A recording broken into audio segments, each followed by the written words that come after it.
that trickery is to deal with not being able to do that. But if you can get away with that, do it.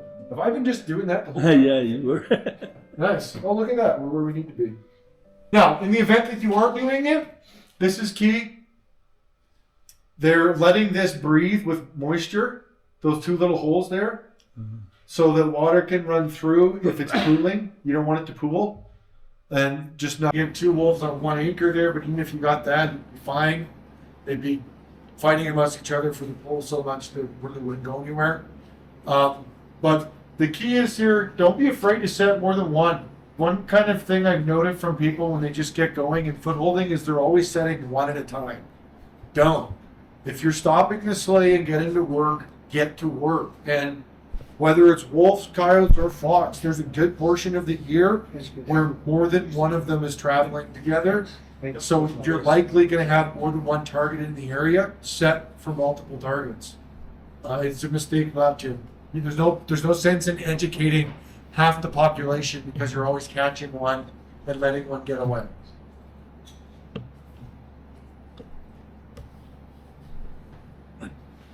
Okay, there's just some finished sets with some attractants, some brush, some hay on there.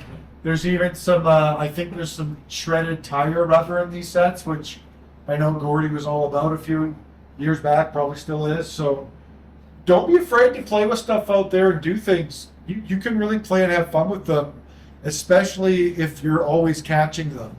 So you're not educating them all the time. That allows you to really play with things more. But the more you play with things and the more you try different things, the more it's going to allow you to go back to your bread and butter stuff when you need to. If you only have really one or two sets that ever work, it's going to really be hard to finish out a pack because they're just going to have seen everything you got to offer. So you really want to try to develop your skills and find different ways to have success. I've got an old spot where there's an old culvert in a spring, and the culvert is made out of wood, and the metal is all rusted, and the metal is still brown.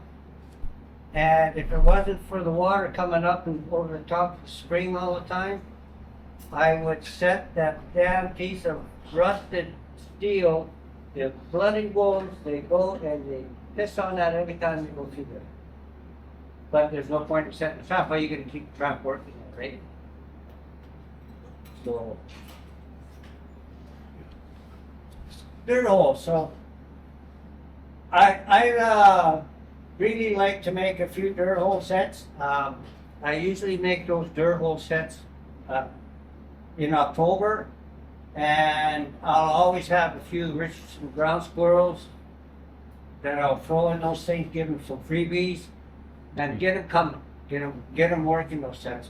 And also, I've got a couple of spots where the wolves like to shy away from the pack trails when the guys are going in with the pack horses and that. And so, just to get them out of sight from those pack trails, I just go right down into the creek, near the creek bottom, and I'll make a set.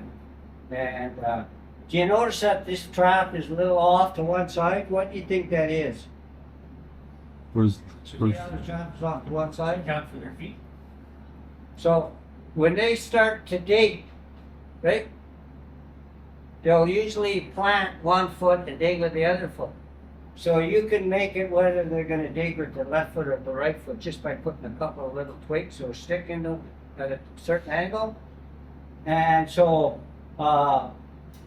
having it all set from the center of the hole is going to make sure that you get a good lane catch instead of the blocking partway on the pad. So this here trap here is a dog type trap.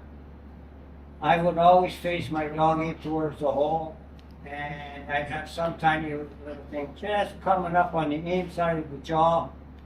So I love to use wax paper. I found for me in my country that works really good. Other guys, I've tried it before. I've tried those there bags you get from the grocery store. I was telling the baggies. The problem is if the wind blows some of the soil off of the top of that, or the snow off of the top of that, it heats up and the water melts on top of that, and sometimes it won't fire. So you can go on the internet and you can talk to trappers all day long, and which traps are the best traps. And 90% of the guys will tell you, you got to have a lot of spring power. Well, they found out when they did the trap testing and that a lot of the traps that had the strongest springs didn't pass. They had to use weaker springs to pass the testing. Think about it this way.